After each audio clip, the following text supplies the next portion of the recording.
The light of the Mass being us present at the foot of the cross, and what is the place of music in the Mass? Like, what should be our attitude? Because I'm part of the choir, and sometimes I decide on the songs.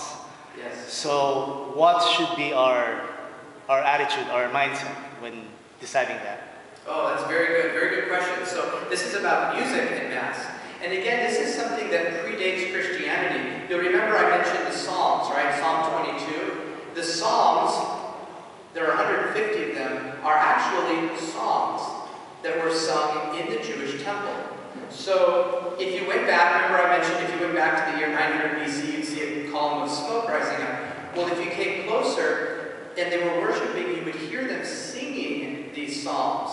Interestingly, and a number of scholars have spoken about this and written about this, if you heard them chanting, the closest thing we have to it today that would sound like that is actually Gregorian chant. So Gregorian chant came from that tradition of song. But music has always been seen as a way of praying more beautifully and praying in a more intimate way. That's why in the scriptures, even in the letters of Paul, for example, you'll see he says, and I'm going to see if I can find an example. Well, I know there's one in Colossians. He starts it, you'll notice when you read it, it looks like it's kind of poetry. It's written in a way that it's kind of indented in, and we think, well, why is that? If I can find Colossians here, I'll show you an example. And what he's actually doing is he's writing out the words of a song that they sang. So, I'm having a hard time here. I think I would put this book by now.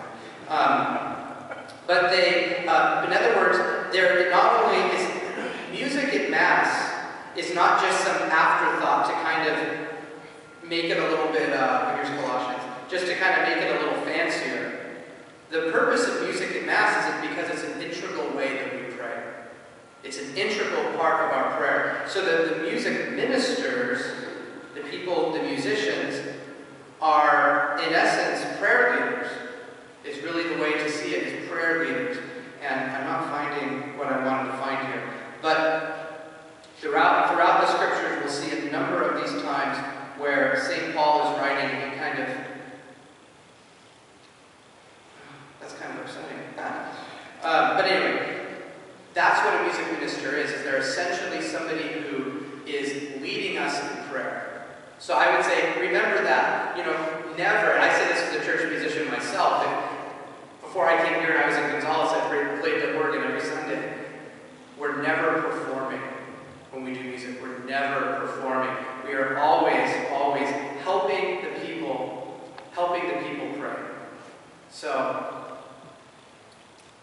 what I'm realizing is this Bible does not indent the songs that are in